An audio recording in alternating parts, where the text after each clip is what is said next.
Hello, welcome to Engineers Point. Let's start with the second module that is AC circuit. ठीक है, हमने अभी तक DC सर्किट पढ़ा था. ठीक, अपने DC सर्किट्स में पहले तो मेथड्स पढ़े थे. कौन कौन से मेथड्स है कि एक DC इक्विवेलेंट DC सर्किट आएगा, उसको अपन इक्विवेलेंट सर्किट में कैसे कन्वर्ट कर सकते हैं, कैसे कॉम्प्लेक्सिटी किसी भी सर्किट की रिड्यूस करके वोल्टेज, पावर, करंट, इन सब की वैल्यूज कैलकुलेट कर सकते हैं. ठीक है, तो अपने मेथड्स क्या क्या देखे थे? KCL देखा था, KVL देखा था, नोडल देखा था, मैच देखा था, और फिर क्वेश्चंस को इन्हीं के एप्लीकेशंस के थ्रू उनको क्या किया था, सॉल्व करने की कोशिश करती, जिनको अपन ने नेम थ्योरम दे दिया था. ठीक है, ये सब चीज़ें भी अपन AC के अंदर यूज़ कर सकते हैं, लेकिन कुछ पॉइंट्स, कुछ बातें अपने को याद रखनी पड़ेगी, कुछ बातें अपने को दिमाग में रखनी पड़ेगी, ताकि अपन AC सर्किट्स को भी इजीली सॉल्व कर ले, जैसे अपन ने DC सर्किट्स को सॉल्व किया. तो सबसे पहले अपन देखते हैं कि AC सर्किट होता क्या है. AC मतलब होता है ऑल्टरनेटिंग करंट. ऑल्टरनेटिंग मतलब ये होता है कि जैसे फॉर एग्जाम्पल है कि कोई पॉइंट है या कोई वैल्यू है, वो अपनी वैल्यू हर पॉइंट या हर टाइम पे चेंज कर रहा है, उसे अपन ऑल्टरनेटिंग बोलते हैं. ठीक है, यदि कोई पार्टिकल है, ठीक है, वो किसी वेलोसिटी से चल रहा है, ठीक है, वो हर पॉइंट पे अपनी वैल्यू बदल रहा है. इसका मतलब ऐसा तो अपने को तभी पता है कि कोई पार्टिकल है, वो मूव कर रहा है और हर पॉइंट पे उसकी वेलोसिटी, ठीक है, वेलोसिटी बदल रही है, तो उसको अपन क्या बोलते हैं? एक सर्कुलर मोशन बोलते हैं ना. सर्कुलर मोशन यही होता है. तो वैसे ही अपन बोल सकते हैं कि जो अपनी AC क्वांटिटीज़ है, वो भी क्या करती है, जैसे जैसे अपन ट्रैवल करते हैं विद रिस्पेक्ट टू टाइम, ठीक है, टाइम के साथ में अपना कोई पार्टिकल मूव कर रहा है, वो हर पॉइंट पे अपनी वैल्यू चेंज करता है, ऑल्टरनेट करता है. अब अपने को ये चीज़ मालूम है कि इंडिया के अंदर 50 हर्ट्ज ऑफ फ्रिक्वेंसी पे ही अपने सारे अप्लायंसेस काम करते हैं. ठीक है, अब 60 पे भी करने लग गए. तो इसका मतलब क्या है? 60 हर्ट्ज फ्रिक्वेंसी मतलब क्या है कि एक साइकिल मान लेते हैं अपन. ठीक है, मैं मान लेती हूँ एक अपन साइनोसोडल वेव देख लेते हैं. ठीक है, साइनोसोडल या अपन बोल सकते हैं साइन, कोसाइन, ये सब अपन ने ट्रिग्नोमेट्री में पढ़े हुए हैं. ठीक है, तो अपन उसी वेव क्यों लेंगे? अपने को साइन की वेव पता है कैसी होती है?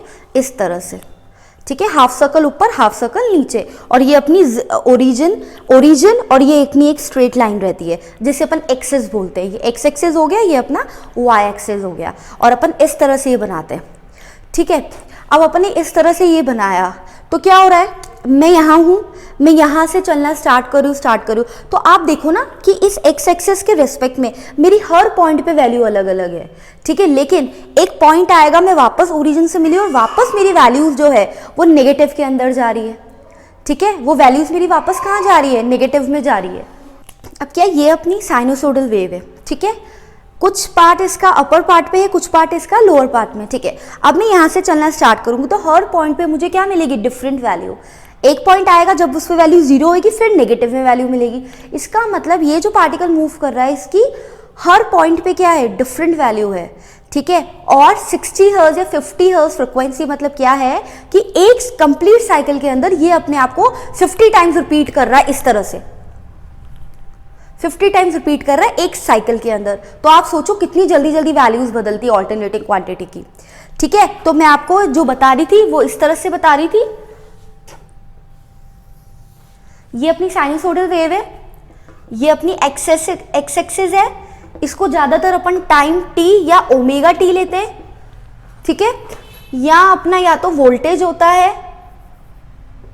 या फिर करंट होती है. ठीक है, और ये जो है ये अपनी इसकी वेव फॉर्म है.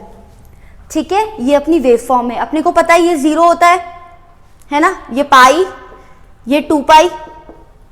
ठीक है, मतलब 0, 180, 360 कंप्लीट साइकिल होती है. तो पूरा 360 रोटेट करेगा तो 50 टाइम्स ये चीज हो रही है एक साइकिल के अंदर, और ये इसकी होती है कंप्लीट एक साइकिल. ठीक है, ये पूरा इसका क्या होता है? Time period. टाइम पीरियड में क्या होता है? कंप्लीट साइकिल मूव करना. और टाइम पीरियड क्या होता है? 1/फ्रीक्वेंसी. ठीक है, तो ये पूरा अपना ये वाली तो बात ये हो गई. अब मैं यहां चलूंगी, देखो आप हर पॉइंट पे मेरी वैल्यू क्या है? अलग अलग है, और मुझे इसकी मैक्सिमम वैल्यू यहाँ पे मिलेगी पॉजिटिव में, और यहाँ पे नेगेटिव के अंदर मिलेगी. ठीक है, ये कंप्लीट साइकिल होती है, ये हाफ साइकिल होती है. कभी कभी ऐसा होता है कि अपन से बोलते हैं हाफ साइकिल, कंप्लीट साइकिल, तो अपने को ये मालूम होना चाहिए. और ये अपनी कौन सी वेव है? Sine wave. ठीक है, तो अपन ऐसे बोल सकते हैं कि एसी सर्किट्स वो इलेक्ट्रिकल नेटवर्क्स है जब अपन एसी सोर्स अप्लाई करते हैं तो वो क्या हो जाते हैं, एक्साइटेड हो जाते हैं, यही बोल सकते हैं अपन। ठीक है, अब देखो एसी का क्या एडवांटेज है डीसी का, भाई डीसी ने ही सारी चीजें सॉल्व कर दी थी, तो एसी कैसे आया। ठीक है, पहली बात तो ये चीज है कि अपन मशीन में बहुत सारी चीज़ें देख लेते हैं, लेकिन मैं आपको थोड़ा सा पार्ट यहाँ पे बता देती हूँ कि अपने घर में जितने भी अप्लाइंसेस चलते हैं सब एसी से चलते हैं, सब एसी पे ही काम करते हैं। और हमारे घर में जो सॉकेट लगा है वो भी एसी पे ही है। ठीक है, 220 आती है, फिर अपन एडेप्टर्स और इनके थ्रू उसको डीसी में कन्वर्ट करते हैं, फिर अपने अप्लाइंसेस को लगाते हैं, क्योंकि एसी बहुत ज़्यादा आती है, वो आती है अपने 230 वोल्ट। ठीक, अब अपन देखें, अपन ने ये वाला कॉन्सेप्ट भी देख लिया। ठीक है, अब देखो अपन देखते हैं एसी का क्या एडवांटेज है डीसी से। तो अपन ने एसी बनाया कि पहला एडवांटेज तो क्या बोलेंगे, जो एसी की जो मोटर्स होती है वो चीप होती है as comparatively to DC motor. ठीक है, दूसरा अपन ये बोलेंगे कि जो एसी है उसको अपन स्टेप अप या स्टेप डाउन कर सकते हैं। ठीक है, मैं एसी को 230 से 440 भी ला सकती हूँ, 440 से 230 भी ला सकती हूँ with the help of the transformer. Transformer अपना नेक्स्ट मॉड्यूल है, तब अपन ट्रांसफॉर्मर उसके अंदर देखेंगे। ठीक है, तीसरा क्या एग्जाम्पल है अपने पास कि generation of AC is more efficient then the DC. ठीक है, एसी का जनरेशन आसान है एज कंपेरेटिवली टू डीसी। ठीक है, तो ये तो थे कुछ कॉमन अपन बोलते एडवांटेजेस जिसके लिए अपन ने डीसी से एसी पे अपन मूव हुए। अब अपन देखते हैं कि एसी सिग्नल्स कैसे होते हैं। ठीक है, कि एसी सिग्नल्स कैसे होते हैं। अब एसी सिग्नल्स क्या हो गए, ऑल्टरनेटिंग सिग्नल्स। ठीक है, उनकी एक पूरी साइकिल होगी और ऑल्टरनेटिंगली काम करेंगे। ठीक है, ऑल्टरनेटिंगली पॉजिटिव पे भी होंगे, कुछ नेगेटिव पे भी होंगे। तो अपन कुछ एसी सिग्नल्स देख लेते हैं कि क्या होते हैं कुछ मतलब एसी सिग्नल्स। पहला एसी सिग्नल तो क्या हो गया मेरा, साइन वेव। ठीक है, एक एसी सिग्नल आपसे ये भी बताया जाएगा आपको, this is square wave.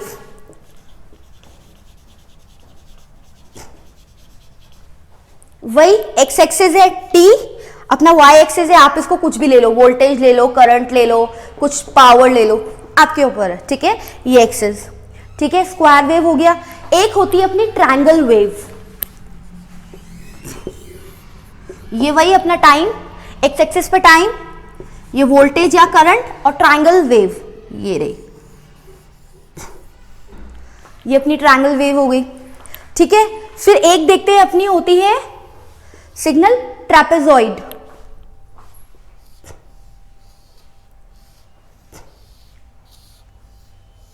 Again time ले लें और यहां पे अपना वोल्टेज हो या करंट हो। ठीक है, ये कौन सी हो गई, ट्रेपेजॉइड। फिर देखते हैं अपन अपनी सॉ टूथ।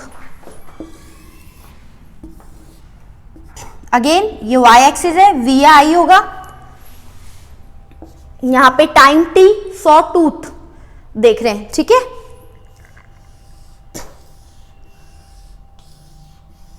ये अपनी सॉ टूथ वेव हो गई।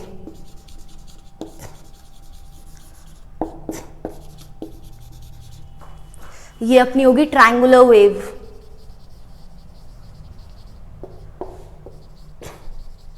और ये अपनी ट्रेपेजॉइडल वेव।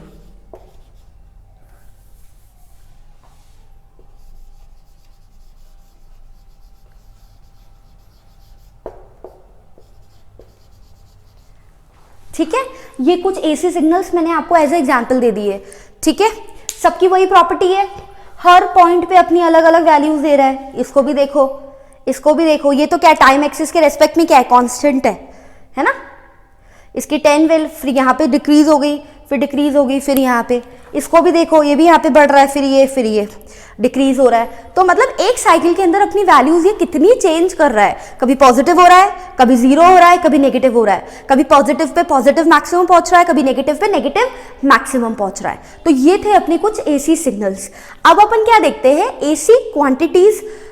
अब भाई ये सिग्नल्स अपन ने बना लिए। ठीक है, अब अपन एसी क्वांटिटीज देखते हैं कि भाई इन सिग्नल्स को किस तरह से पढ़ा जाता है, या क्या क्या इंपॉर्टेंट टर्म्स अपने को एसी सर्किट के अंदर यूज करनी रहेगी। जैसे अपन ने वहां पे पढ़े थे एलिमेंट्स करके। ठीक है, वो एलिमेंट्स यहां भी काम आएंगे जो अपन एसी सर्किट्स को बनाएंगे। ठीक है, उसको अपने को भूलना नहीं, उसको अपने को बहुत अच्छे से याद रखना है। They are one of the most important thing when we are talking about the electrical engineering. ठीक है, अब अपन देखते हैं एसी क्वांटिटीज कौन सी है, कुछ टर्म्स रिलेटेड टू दिस, और अपना मेन फोकस इस मॉड्यूल के अंदर रहेगा साइनोसोडल वेव पे, इस पे। ठीक है, यदि आपको साइन वेव की वैल्यूज 90, 270, कैसे पाई बाय शिफ्ट, कैसे पाई शिफ्ट होता है, कैसे पाई बाय 2 शिफ्ट होता है, ये सब चीजें एक बार याद नहीं है, मेमोराइज नहीं है, तो प्लीज आप ट्रिग्नोमेट्रिक एक बार वापस देख लें, ताकि वैल्यूज वगैरह देख लें, आपको रिवाइज अप हो जाएगा। ठीक है, यदि क्योंकि मैं ऐसे बोलूंगी साइन एन पाई क्या होगा, फिर आप सोचोगे साइन एन पाई। ठीक है, ये सब अपन मैथ्स में भी देखे हैं, इसीलिए आप ये देख लीजिए साइन एन पाई क्या रहता है। ठीक है, सिंपल सा कुछ ट्रिग्नोमेट्री में साइन वेव एक बार देख लीजिए, आसानी रहेगी अपनी को चीजें और अंडरस्टैंड ग्रैप्स करने में। यदि मैं आपको अभी ट्रिग्नोमेट्री का बताने लग जाऊंगी तो फिर मैं ये वाली चीज कब बताऊंगी जो मैं आपको एसी सर्किट के लिए साइन वेव का फंक्शन या साइन वेव कैसे बिहेव करती है वो बताऊंगी। तो चलो चलते हैं, let's go to the AC quantities. चलो अपन अब एसी फंडामेंटल या फिर एसी क्वांटिटी,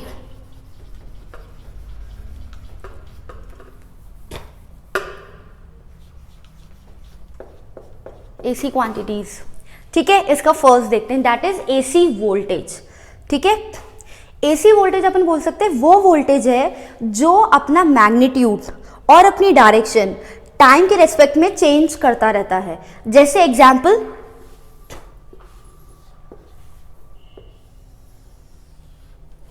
वोल्टेज की बात करिए तो ये वाई एक्सिस क्या हो जाएगा, वोल्टेज। ठीक है, ये अपना हो गया टाइम, टाइम बोल दिया मैंने इसको। ठीक है, अब देखो ये अपना ओरिजिन है। अब देखो ये वोल्टेज की वेव फॉर्म है, अपनी साइन वेव है ना।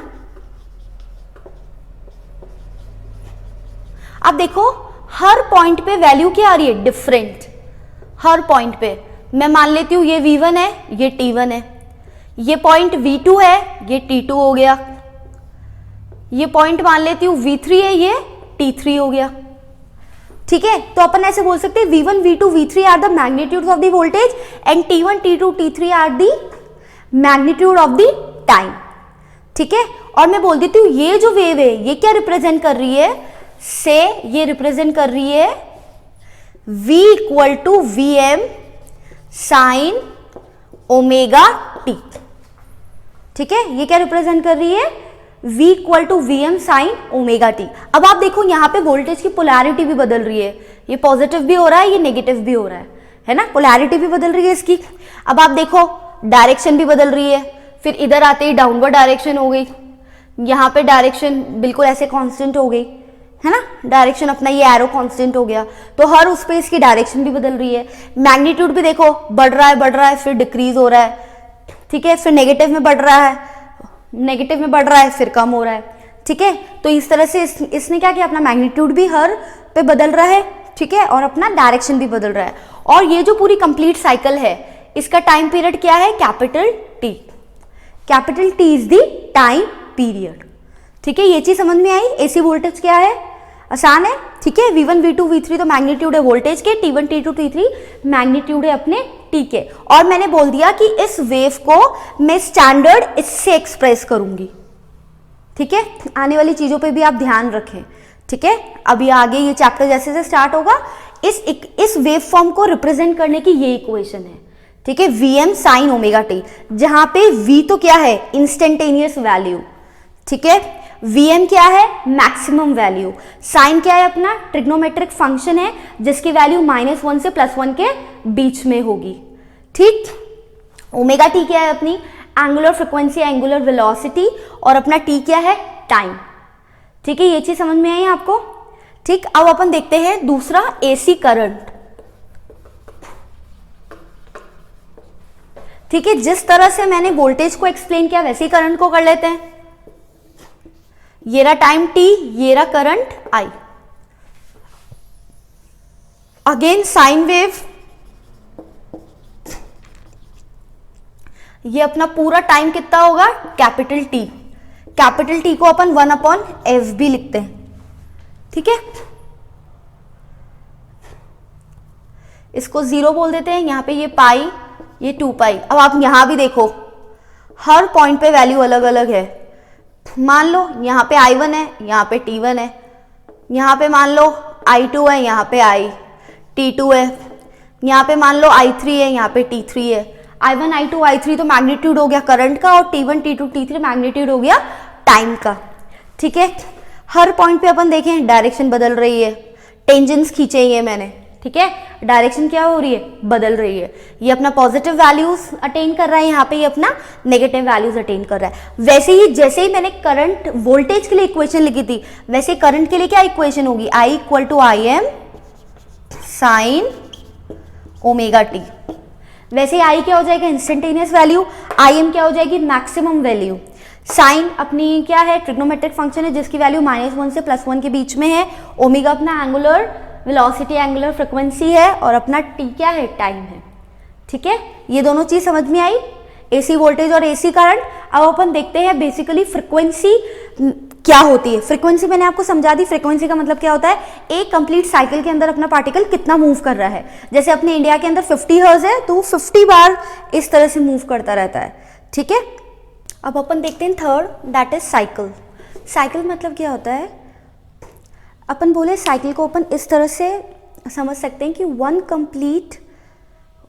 एक कंप्लीट रेवोल्यूशन के अंदर, ठीक है, कोई अपनी वैल्यूज को कितनी बार रिपीट कर रहा है, या कितनी बार एक सेट ऑफ वैल्यूज बन रही है, चाहे वो पॉजिटिव हो चाहे वो नेगेटिव हो, उसे अपन क्या बोलते हैं, साइकिल बोलते हैं। ठीक है, ऐसे बोल सकते हैं periodic wave of one complete set of values is known as cycle. ठीक है, अब वो complete set of values positive भी हो सकती है और नेगेटिव भी हो सकती है। ठीक है, जैसे ये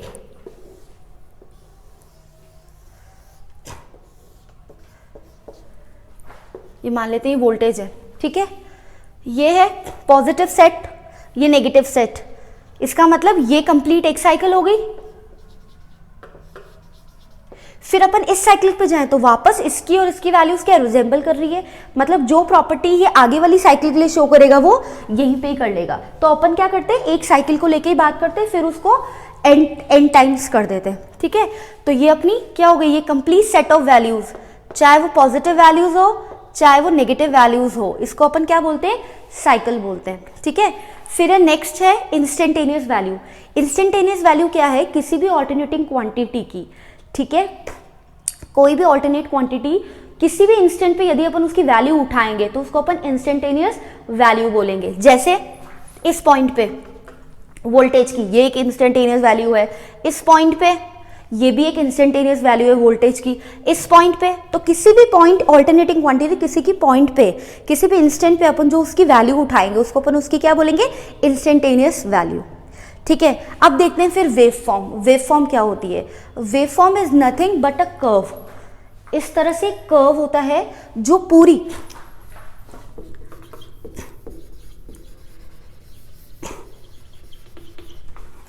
वेवफॉर्म का मतलब क्या होता है, waveform is nothing but a curve. ये कर्व है जिसके अंदर एक क्वांटिटी की पूरी इंफॉर्मेशन कन्वे रहती है, उसके अंदर उसकी पूरी इंफॉर्मेशन रहती है। जैसे ये है, ये साइन वेव है, पूरी इंफॉर्मेशन है इसकी। साइन वेव अपने को पता है -1 से +1 के बीच में ही रेंज करता रहता है, ट्रिग्नोमेट्रिक फंक्शन में अपन ने साइन में देखा था ये।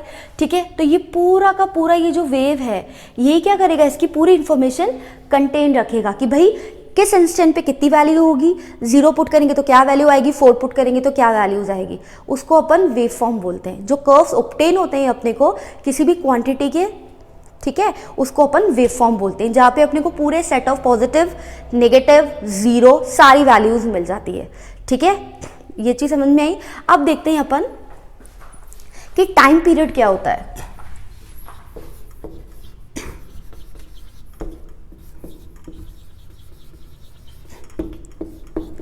इसको अपन कैपिटल T से डिनोट करते हैं। ठीक है, टाइम पीरियड क्या होता है, ये टाइम रिक्वायर्ड होता है, ठीक है, किसी भी क्वांटिटी को to complete a one cycle.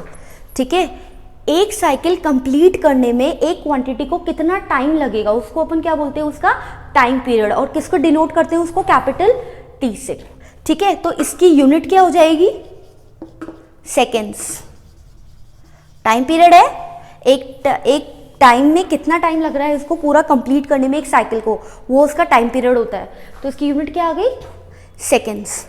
ठीक है, ये अपना टाइम पीरियड होता है। और अपन टाइम पीरियड का एक फॉर्मूला भी होता है, अपन ने पेंडुलम वाला कुछ फिजिक्स में पढ़ा था, उसके अंदर देखा था, आपको याद आ जाएगा।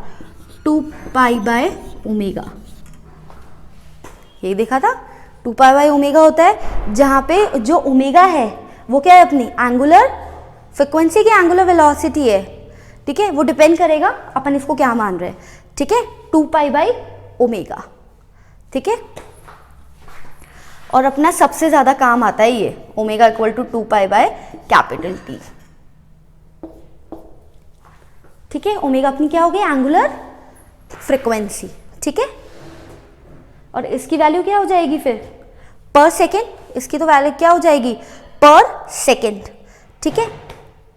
और इसकी क्या हो जाएगी, टाइम पीरियड की यूनिट अपनी क्या हो जाएगी, सेकेंड्स, ठीक है। अभी देखा अपन ने, जहां अपना ओमेगा क्या है, एंगुलर फ्रिक्वेंसी या एंगुलर वेलोसिटी, ठीक है, एंगुलर फ्रिक्वेंसी हो गया, टी की यूनिट क्या हो गई, सेकेंड्स। अब अपन देखते हैं फ्रिक्वेंसी क्या होती है।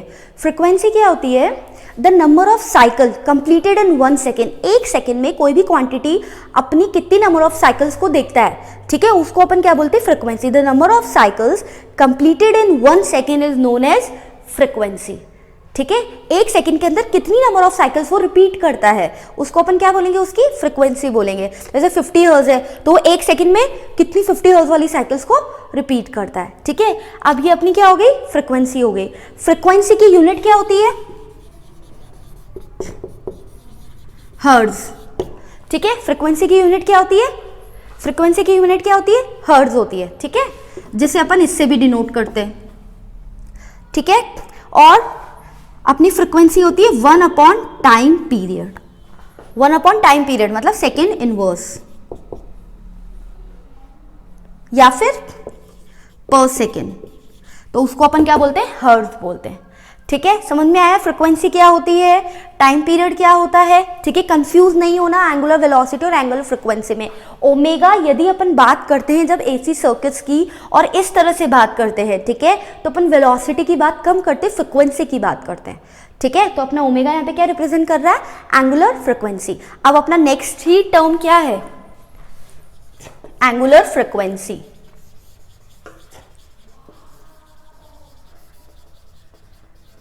जिसे अपन किससे डिनोट करते हैं, ओमेगा से, ठीक है। इसका फॉर्मूला क्या होता है ओमेगा का, एंगुलर डिस्प्लेसमेंट,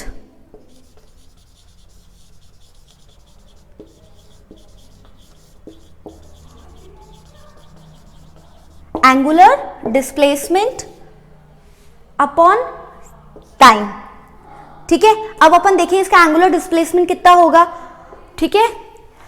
कंप्लीट साइकिल का कितना होगा, 2 पाई, साइन वेव है तो ये क्या हो जाएगा, 2 पाई अपॉन स्मॉल टी।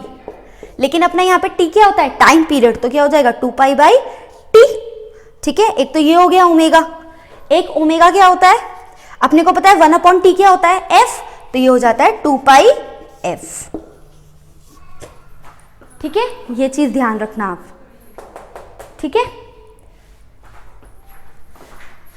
2 पाई मैंने इसलिए लिया क्योंकि मैंने 1 कंप्लीट साइकिल 2 पाई मानी, अदरवाइज यहाँ पे अपन एंगुलर डिस्प्लेसमेंट को थीटा बोल सकते हैं।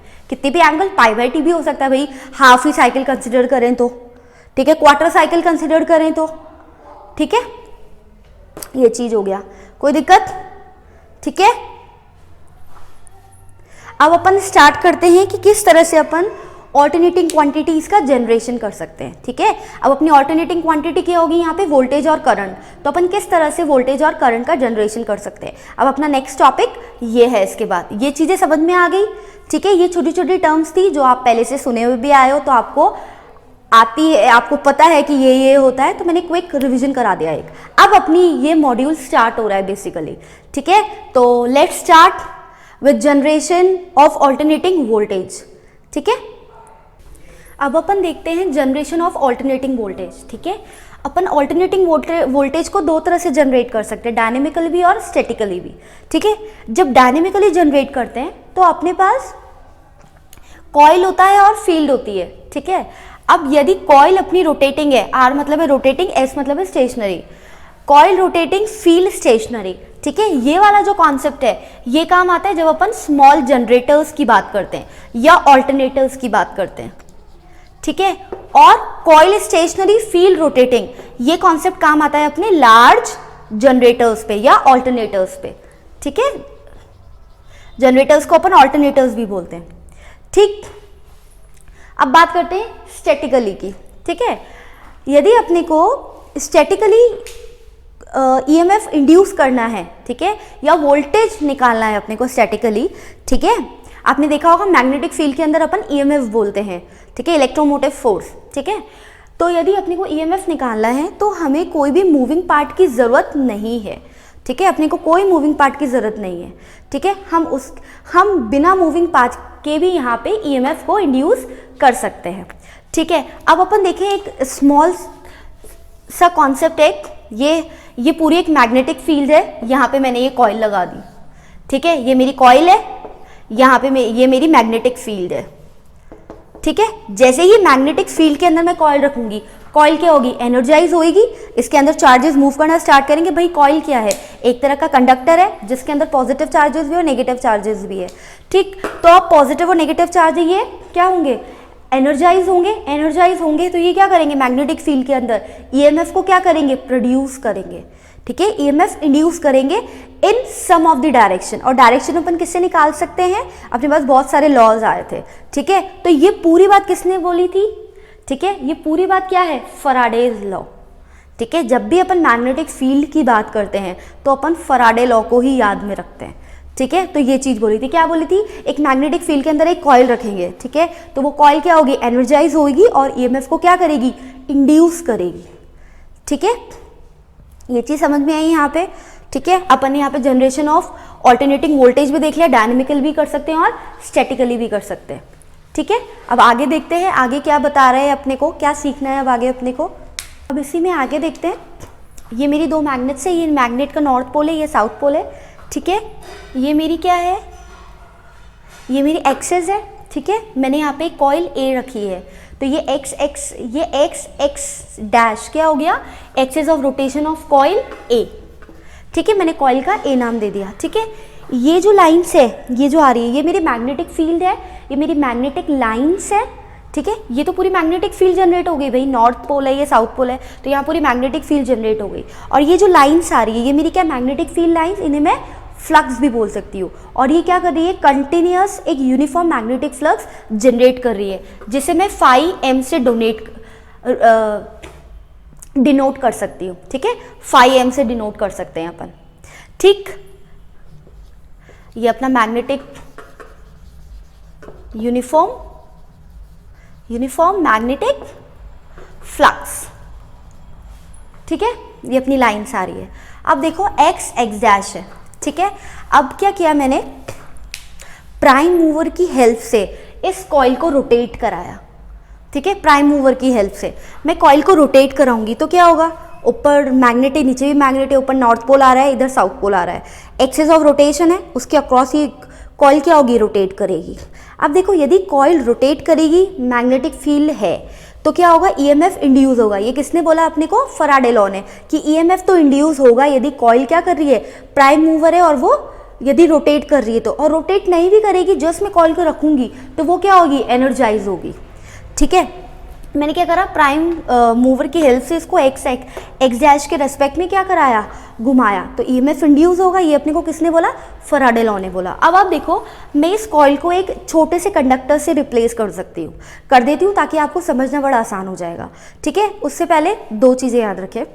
ये मान लो ये मेरा कंडक्टर है, मेरी मैग्नेटिक फील्ड ऑफ लाइन्स ऐसे आ रही है, मेरा कंडक्टर ऐसे रखा है। ठीक है, अब मैं क्या कर रही हूँ, इस कंडक्टर को प्राइम मूवर की हेल्प से घुमा रही हूँ, तो मतलब ओमेगा फ्रिक्वेंसी या ओमेगा वेलोसिटी, एंगुलर वेलोसिटी से इसको क्या कर रही हूँ, मूव कर रही हूँ। ये इस तरह से मूव कर रहा है। ठीक है, यदि मैं इसको ओमेगा से क्या करूँगी, घुमाऊंगी, तो क्या होगा, ये किसी एंगल के साथ में ये अपना कोई एंगल बनाएगा। ठीक है, इस एक्स डैश के साथ में अपना कोई क्या बनेगा, एंगल बनाएगा। ठीक है, अब ये जो एंगल बनाएगा ये ऐसे घूमेगा। अब देखो, ये जब कॉइल मेरी ऐसे है, ठीक है, तो ये यहाँ पे क्या होगा, और ये घूम रही है। ठीक है, जब ये मेरी फील्ड ऑफ लाइंस भी ऐसे है और मेरा जो कंडक्टर है वो भी ऐसे है, तो क्या हो रहा है, ये फील्ड ऑफ लाइन इस कंडक्टर कहीं भी कट नहीं कर रही, उसके क्या आ रही है, पैरेलल आ रही है, तो कुछ होगा, कुछ भी नहीं होएगा। ठीक है, अपने को क्या मिलेगा, जीरो।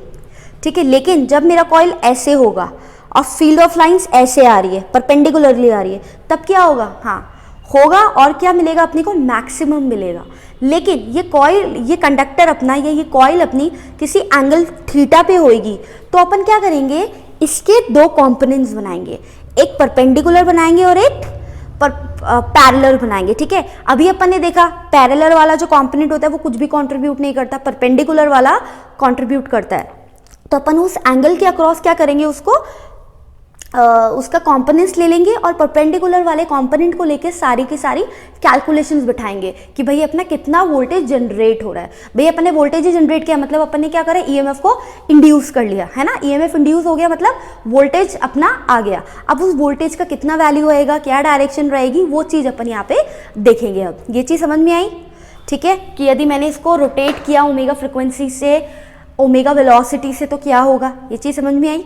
ठीक है, एक बार आप ऐसे भी देख लो, ये फील्ड ऑफ लाइंस आ रही है और मेरा जो कंडक्टर है वो ऐसे है, तो क्या ये इसे कट करेंगी कहीं भी, नो, ये कट नहीं करेंगी। तो अपना आंसर क्या रहेगा, 0, कुछ भी नहीं मिला अपने को यहाँ पे। लेकिन यदि मेरा कंडक्टर इस तरह से होगा तो मैक्सिमम फील्ड ऑफ लाइंस इसको क्रॉस कर रही है, तो यहाँ पे अपने को क्या मिलेगा, मैक्सिमम।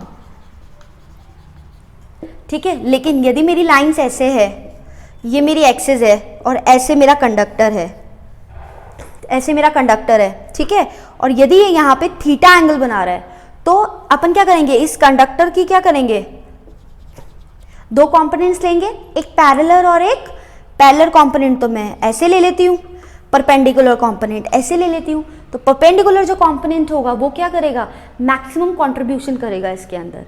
ठीक है, इस चीज को और अच्छे से देखते हैं। ठीक है, अभी अपन ने जो कॉन्सेप्ट समझा उसको इस पे अप्लाई करते हैं। ठीक है, देखिए ये मेरे मैग्नेट्स हैं, ये मेरी मैग्नेटिक फील्ड ऑफ लाइंस आ रही है, यहाँ पे यूनिफॉर्म मैग्नेटिक फील्ड है, ये एक्स और एक्स डैश मेरा क्या है, axis of rotation for a conductor. ठीक है, और ये मेरा कंडक्टर है। ठीक है, अब मैंने क्या करा, with the help of the prime mover मैंने इस कंडक्टर को घुमाया with the angle of theta. ठीक है, यदि मेरे थीटा की वैल्यू 0 होगी, थीटा की वैल्यू 0 होगी तो क्या होगा, मेरा कंडक्टर ऐसे होगा एक्सिस ऑफ रोटेशन के, तो maximum magnetic field of lines इसको क्या करेगी, क्रॉस करेगी। तो यहां पे मेरा ईएमएफ कितना जनरेट होगा, विल बी मैक्सिमम।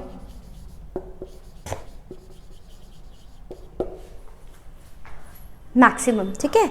सेकंड क्या करते हैं अपन, मैं मान लेती हूं कि अब मेरी जो कॉइल है, मेरा जो कंडक्टर है, कंडक्टर मानते हैं, इस parallel two lines, magnetic lines, है ना।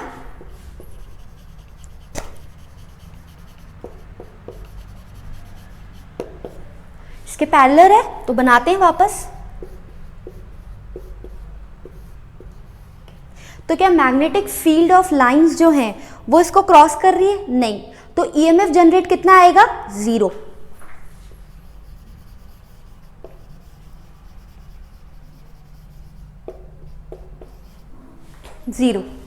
ठीक है, अब मैं मान लेती हूँ ये कुछ एंगल थीटा पे ही है, ऐसे मान लेती हूँ। ठीक है, तो अब क्या होगा, इसके क्या बनेंगे, दो कंपोनेंट्स बनेंगे, एक पैरेलल और एक परपेंडिकुलर। ठीक है, जो पैरेलल कंपोनेंट है और ये मेरा परपेंडिकुलर है। ठीक है, मेरा पैरेलल कंपोनेंट क्या मान लेती हूं मैं, क्या है, फाई साइन थीटा, ये अपना हो गया फाई कॉस थीटा। ठीक है, यही मान लेते हैं अपन, phi sine theta phi cos theta. ठीक है, अब देखो आप, मैंने ये थीटा एंगल माना है ना। ठीक है, ये जो पैरेलल कंपोनेंट है ये तो उसमें कुछ कंट्रीब्यूट ही नहीं करेगा क्योंकि यहाँ से ईएमएफ जनरेट कितना आएगा, 0। लेकिन ये परपेंडिकुलर वाला कंपोनेंट क्या करेगा, कुछ तो ईएमएफ क्या करेगा, इंड्यूस करेगा। अब ये कितना ईएमएफ इंड्यूस करेगा, ये सब अपन क्या करते हैं, मैथमेटिकली से कैलकुलेट करते हैं। ठीक है, ये पूरी बात किसने बोली थी, फैराडे लॉ ने। ठीक है, कि यदि किसी भी कॉइल को आप मैग्नेटिक फील्ड में रखोगे तो वहाँ पे ईएमएफ इंड्यूस होगा, वही कॉन्सेप्ट मैंने यहाँ पे लगा दिया। ठीक है, अब जो फैराडे लॉ है, ठीक है, वो क्या बोलेगा कि ईएमएफ इंड्यूस करेगा जैसे ही अपना को एक परपेंडिकुलर कंपोनेंट मिलेगा। तो अपन क्या करते हैं, वोल्टेज जनरेट निकाल लेते हैं। ठीक है, voltage generate voltage generate in a single conductor। मैंने कॉइल का एक कंडक्टर लेके आपको एक्सप्लेन किया है bye Faraday law.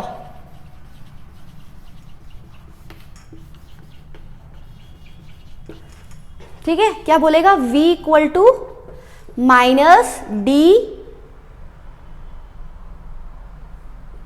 Bye d t, minus d by d t of phi. ठीक है, minus d by d t of phi. ठीक है, अब अपने को पता है ये अपने को कौन कंट्रीब्यूट कर रहा है, ये कॉस थीटा वाला। तो अपन यहां पे ले लेते हैं minus g by d t of phi cos theta. मैं इस फाई को m, यहां पे मैं m भी लगा देती हूं कि मुझे मैक्सिमम यही दे रहा है। ठीक है, फाई m हो गया। ठीक, तो यहां भी m लगा देते हैं। ठीक, ये हो गया v D by d T. ठीक है, अब देखो आप, ये थीटा है और ये t के रेस्पेक्ट में, अपने को पता है थीटा क्या होता है अपना, ओमेगा टी। भाई वो एंगल की बात कर रहे हैं, वो एंगल क्या होगा इसका, एक एंगुलर डिस्प्लेसमेंट। और एंगुलर डिस्प्लेसमेंट क्या होता है किसी भी कॉस या साइन वेव का, ये रहेगा। आप देखो अपनी साइन वेव तो ऐसे होती है। ठीक है, ये 0, ये पाए, ये अपना 2 पाए, ये t है, इसको अपन क्या बोलते हैं, ओमेगा टी भी बोलते हैं। ठीक, ये अपना अभी मान लेते हैं v है। ठीक, ये पूरी साइकिल है अपनी, है ना, यहाँ पे। अब ये जो थीटा है इस टाइम के रेस्पेक्ट में, क्या मैं इसको ओमेगा टी लिख सकती हूँ? भाई थीटा क्या होता है, एंगुलर डिस्प्लेसमेंट। इस पूरे का एंगुलर डिस्प्लेसमेंट कितना हो गया अपना, ओमेगा टी होगा ना इसका पूरा एंगुलर डिस्प्लेसमेंट। तो मैं यहाँ इसको ओमेगा टी लिख देती हूँ, minus d by d t phi m cos omega t. Faraday law से लिखा है। ठीक है, ये चीज समझ में आई। तो ये अपना क्या हो जाएगा, minus phi m, omega constant है, ओमेगा बाहर आ जाएगा, ये हो जाएगा साइन ओमेगा टी। ये अपना हो गया v।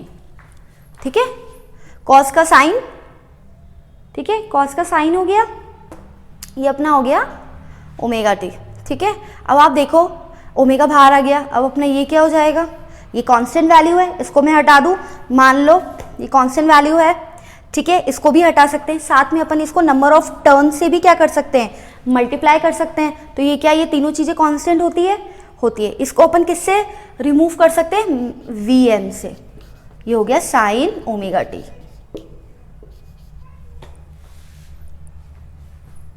कोई दिक्कत? ठीक है, ये तीनों चीजें अपनी कांस्टेंट वैल्यू होती है। नंबर ऑफ टर्न्स भी कांस्टेंट है, एक बार एक पूरा सिस्टम बनाया तो नंबर ऑफ टर्न्स भी कांस्टेंट ही होंगे। 50 लिए तो 50 रहेंगे जब तक पूरा सिस्टम अपन डिस्टर्ब नहीं करते। ओमेगा एंगुलर फ्रिक्वेंसी, ये भी कांस्टेंट रहेगी, 50 हर्ट्ज या 60 हर्ट्ज जो भी अपने को देंगे वो। और फाई एम क्या है, ये भी कांस्टेंट रहेगा। फ्लक्स मैंने बोला आपको यूनिफॉर्म है, इसलिए अपना ओमेगा बाहर आ गया, ये पूरा कांस्टेंट है। ठीक है, मैंने इसको क्या करा, वी एम से रिप्लेस कर दिया।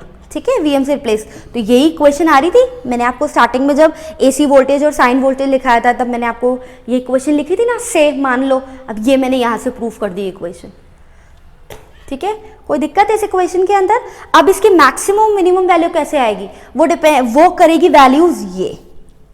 ठीक है, साइन की वैल्यूज, क्योंकि पूरा कर्व ही इसकी, ये जो कर्व है अपनी, जो वेव फॉर्म है, यही तो पूरा इसको डिस्क्राइब करेगा। तो किस पॉइंट पे कौन कितना आ रहा है वो अपने को वैल्यूज ही तो बताएगी ओमेगा टी की। भाई ओमेगा टी की वैल्यू बदलो, अपने इंस्टेंटेनियस, एक किसी भी इंस्टेंट पे इंस्टेंटेनियस वोल्टेज आ जाएगा। ठीक है, यही चीज अपन ने निकाली है। कोई दिक्कत? एक बार देख लो, N is number of turns, phi M is uniform magnetic flux lines, और ओमेगा क्या है अपनी एंगुलर फ्रिक्वेंसी। ये चीज क्लियर हुई अपनी? ठीक है, अभी अपन ये क्वेश्चन देख रहे थे। ठीक है, तो ये वीएम तो क्या होगी अपनी मैक्सिमम वैल्यू, जो किस पे डिपेंड करती है, नंबर ऑफ टर्न्स पे, फाई पे। ठीक है, और अपनी एंगुलर फ्रिक्वेंसी के ऊपर। ठीक है, इस पे डिपेंड करता है ये अपनी मैक्सिमम वैल्यू कितनी है। ठीक है, तो आप यहां देखें,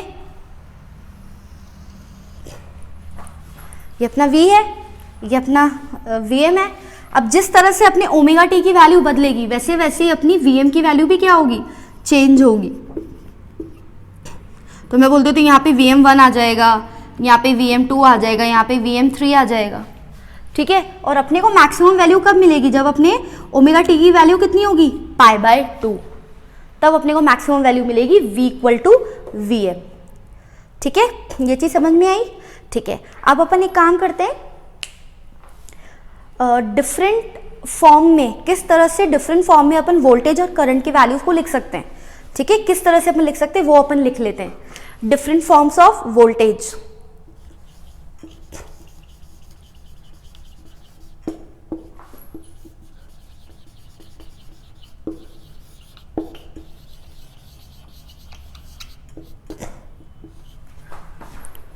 ठीक है। पहला तो क्या आपने देखा, v = vm साइन थीटा, ये फॉर्म भी हो सकती है यदि मेरी एक एक्स एक्सिस थीटा हुई तो।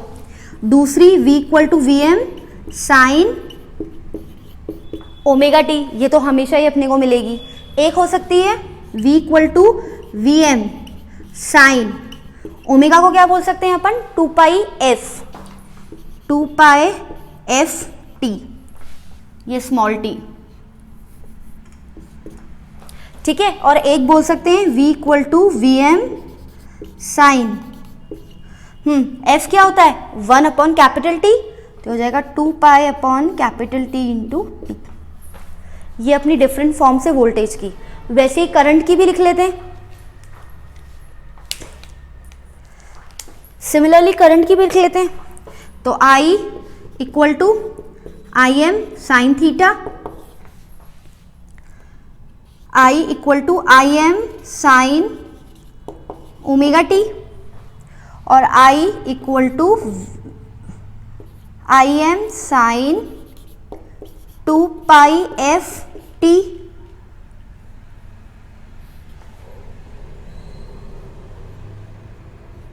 और I = Im sine 2π/t × t, ठीक है। सिमिलरली मैंने करंट की भी लिख ली। अब अपन देखते हैं Vm अपनी क्या है, मैक्सिमम वैल्यू। मैक्सिमम वैल्यू मतलब क्या होता है, एक कर्व अपनी मैक्सिमम वैल्यू किस पॉइंट के ऊपर अटेन कर रहा है, ठीक है, वो अपने को कैलकुलेट करनी रहती है क्वेश्चन के अंदर, ठीक है। फिर आती है इंस्टेंटेनियस वैल्यू। किसी ने मुझे बोला π/2 पे आप वैल्यू कैलकुलेट करके बताओ, तो वो π/2 इंस्टेंट पे कितनी वैल्यू आएगी, वो उसकी क्या हो गई, π/2 पे इंस्टेंट वैल्यू, इंस्टेंटेनियस वैल्यू। किसी ने बोला मैक्सिमम वैल्यू बताओ, तो मुझे पता है साइन अपनी मैक्सिमम वैल्यू किस पे देता है, π/2 पे, तो मैं साइन पे π/2 पुट करके उसको मैक्सिमम वैल्यू कैलकुलेट करके बता दूंगी, ठीक है। जब अपन साइन वेव की बात करते हो, ज़्यादातर अपने को साइन वेव को ही लेके एसी सर्किट्स के अंदर चलना होता है, क्योंकि इसे समझना बड़ा आसान होता है। क्योंकि ये कहाँ, सबसे इंपॉर्टेंट बात क्यों, क्योंकि ये कहाँ से स्टार्ट होता है, जीरो से। कुछ भी शिफ्टिंग कुछ नहीं, सीधा जीरो से स्टार्ट होता है। इसलिए आप कभी भी देखेंगे, आप एसी सर्किट्स पढ़ेंगे, ठीक है। अभी तो अपने को बहुत सारी चीज़ों के अंदर इलेक्ट्रिकल इंजीनियरिंग में एसी सर्किट्स देखने हैं, डीसी सर्किट्स देखने हैं, ठीक है। तो जब अपन मेन सर्किट्स देखेंगे, मेन अप्लायंसेस देखेंगे, तो उसके अंदर अपन जब एसी सिग्नल्स को देखेंगे तो अपन सबसे ज़्यादा ये सिग्नल देखेंगे। और इसीलिए देखते हैं क्योंकि साइन वेव की मैक्सिमम वैल्यू +1 से -1 के बीच में रेंज करती है, ठीक है। साइन को समझना बड़ा आसान होता है क्योंकि ये जीरो से स्टार्ट होता है। कॉस कहाँ से स्टार्ट करता है, कॉस की मैक्सिमम वैल्यू कब होती है भाई, कॉस अपना ऐसा होता है ना,